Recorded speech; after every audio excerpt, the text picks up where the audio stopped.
Bismillahirrahmanirrahim. Assalamualaikum warahmatullahi wabarakatuh. Apa kabarnya Bapak Ibu, rekan, teman-teman semuanya? Semoga kita sehat lahir dan batin. Amin amin ya rabbal alamin. Sebelum memulai perkuliahan, mari kita sama-sama membaca doa. A'udzubillahi minasyaitonirrajim. Bismillahirrahmanirrahim. Raditu billahi rabba wa bil islami dina wa bi nabiyyin wa rasula. Rabbi zidna ilman warzuqna fahma.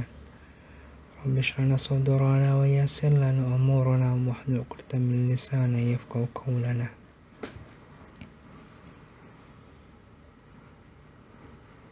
Baik.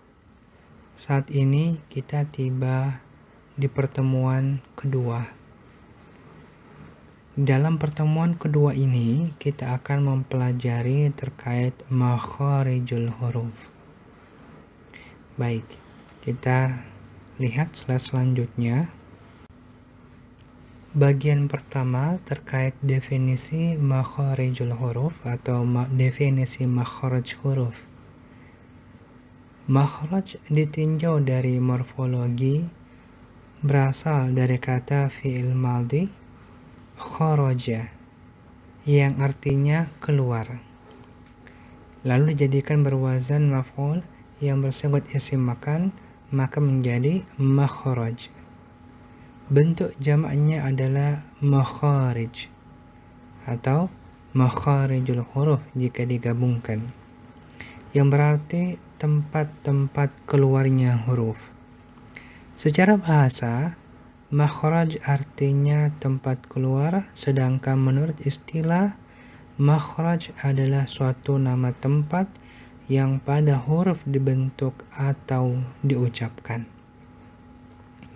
Teman-teman yang kami banggakan, makhraj adalah bagian yang terpenting dari ilmu tajwid. Bahkan, hampir seluruh masalah-masalah hukum bacaan dalam ilmu tajwid itu bermuara dan kembali kepada bab makhraj.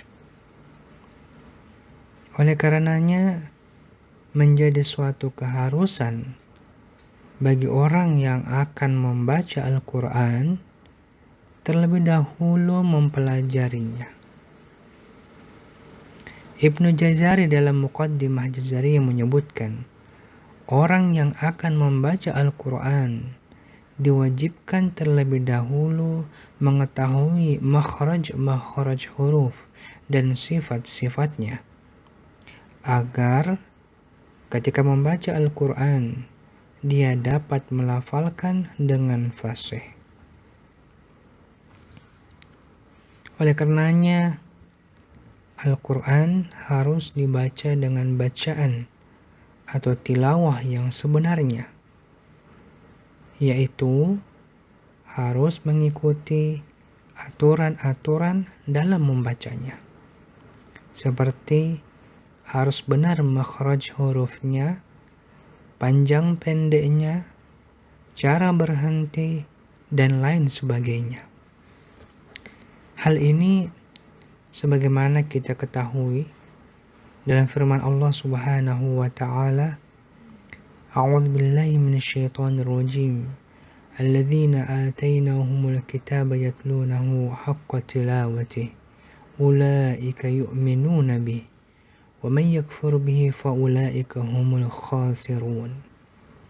Orang-orang yang telah kami berikan Alkitab kepadanya, mereka membacanya dengan bacaan yang sebenarnya. Mereka itu beriman kepadanya. Dan barang siapa yang ingkar kepadanya, maka mereka itulah orang-orang yang rugi. Quran Surah Al-Baqarah ayat 121. Oleh karenanya, seseorang yang sedang mempelajari Al-Quran tidak akan bisa membedakan huruf satu dengan huruf yang lainnya tanpa mengerti pelafalan huruf itu pada tempat keluarnya. Karena itu, sangat penting kita mempelajari makharijul huruf agar pembaca terhindar dari hal-hal sebagaimana berikut. Yang pertama, terhindar dari kesalahan mengucapkan huruf yang mengakibatkan perubahan maknanya. Yang kedua, menghindari ketidakjelasan bentuk-bentuk bunyi huruf sehingga tidak bisa dibedakan antara huruf satu dengan huruf yang lainnya. Dengan kita mempelajari makharijul huruf ini juga, kita mampu memelihara lisan dari kesalahan membaca Al-Quran. Dan yang selanjutnya, dan yang keempat, dengan kita mempelajari makharijul huruf ini, kita dapat melancarkan bacaan Al-Quran di tingkat manapun, mau itu level pendidikan dasar ataupun pendidikan tinggi, yang dimana kita membaca Al-Quran sesuai dengan kaidah ilmu tajwid. Bagian selanjutnya ialah pembagian makharaj huruf. Perlu teman-teman semua ketahui, semua huruf hijaiyah masing-masing mempunyai makhraj atau tempat keluar tersendiri.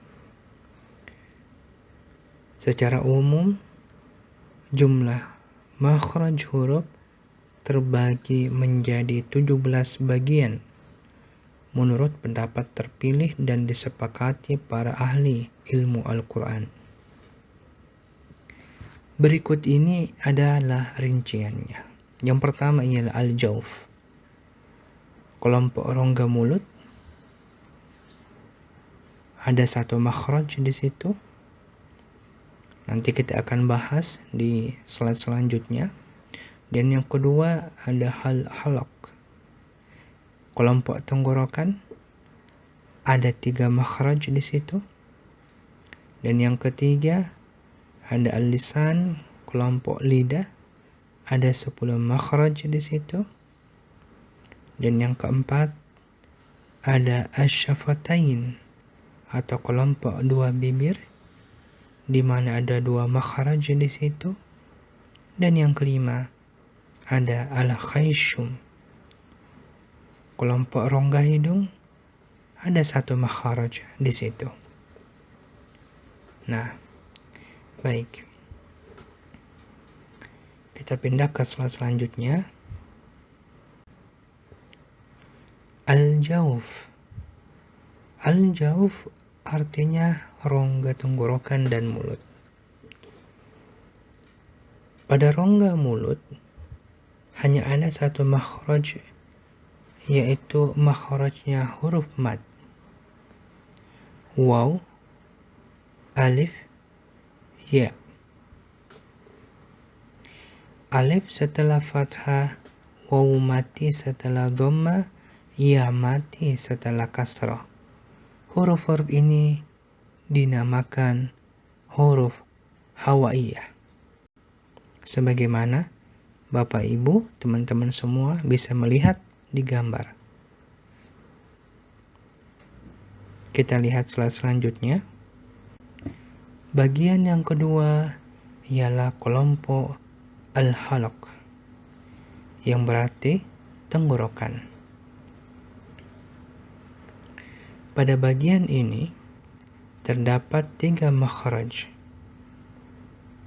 Yang pertama, bagian pangkal tenggorokan. Dan yang kedua, bagian tengah tenggorokan. Dan yang ketiga, bagian puncak dari tenggorokan. Nah,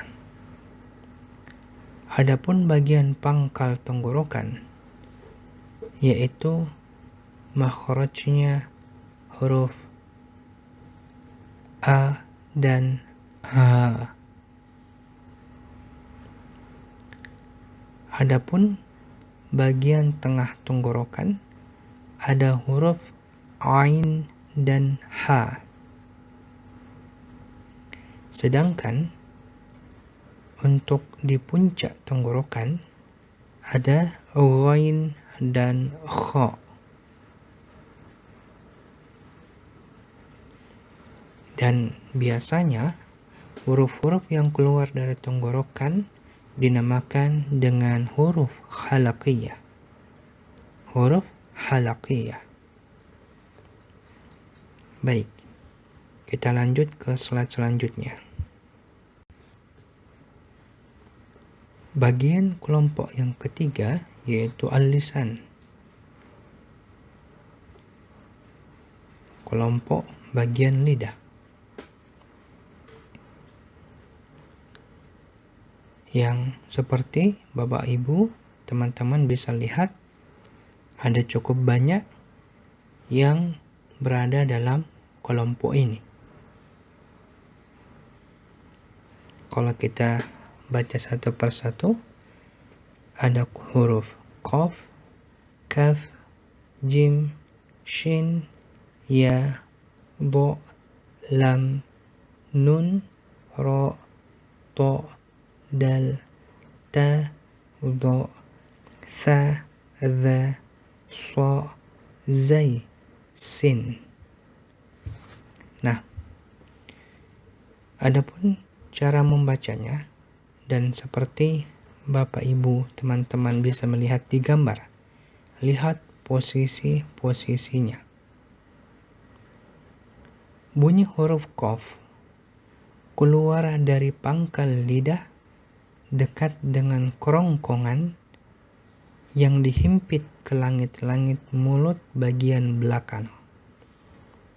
Qaf. Dan bunyi huruf kaf seperti huruf qaf, namun pangkal lidah diturunkan. Dan agak mirip dengan penyebutan huruf K biasa di dalam bahasa Indonesia.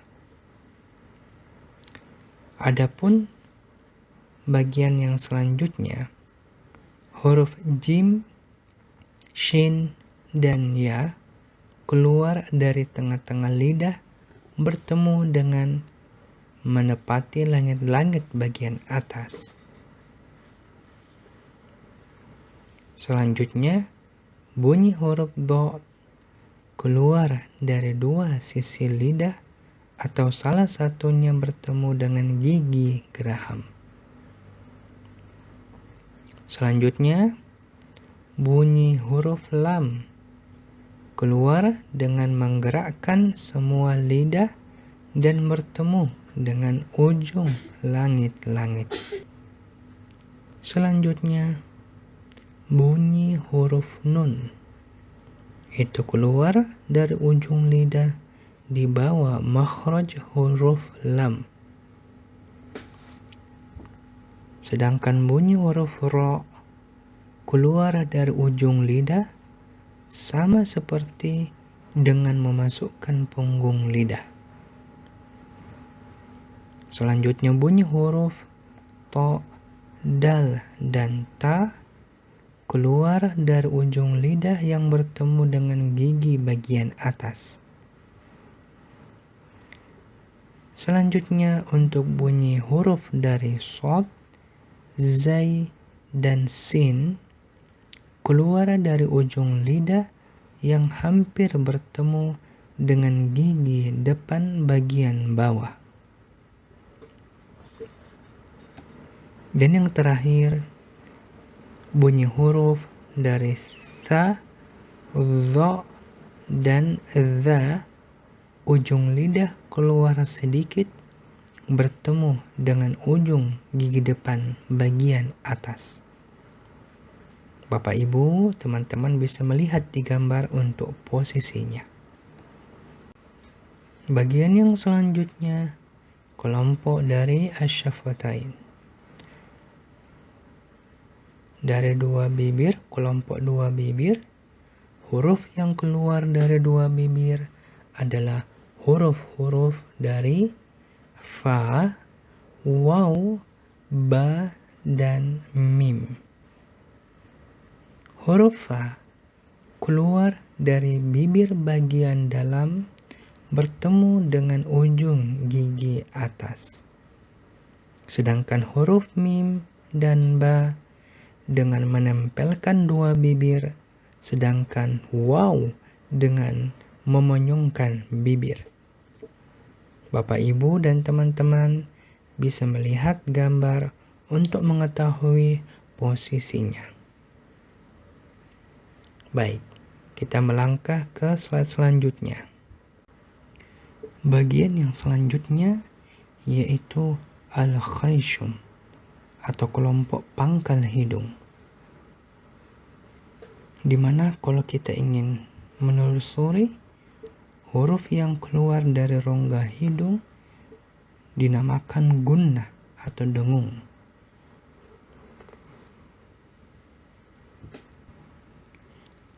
Adapun gunnah terdapat pada 7 tempat, yakni selain dari huruf anna, nun dan mim bertasydid maksudnya, baik wasol maupun waqaf.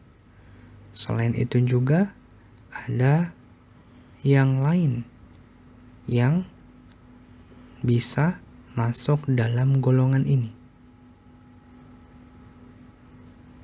Idgham bi gunnah, iqlab, ikhfa hakiki, ikhfa syafawi, idgham mislain, dan irkam ma'an atau idgham mutajanisain. Nanti di pertemuan yang akan datang atau di pertemuan selanjutnya atau di pertemuan yang lain kita akan mengkaji hukum-hukum ini.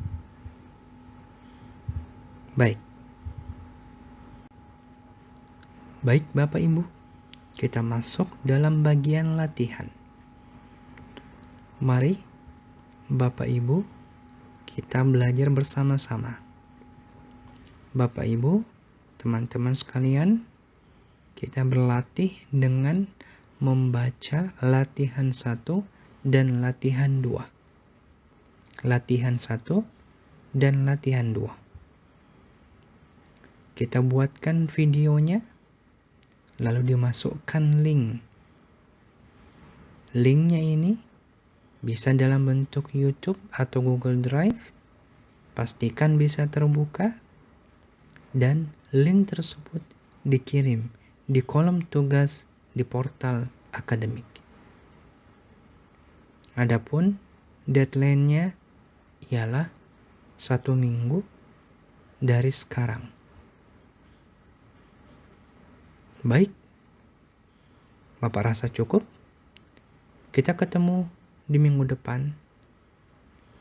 Mari kita sama-sama membaca doa kafaratul majlis.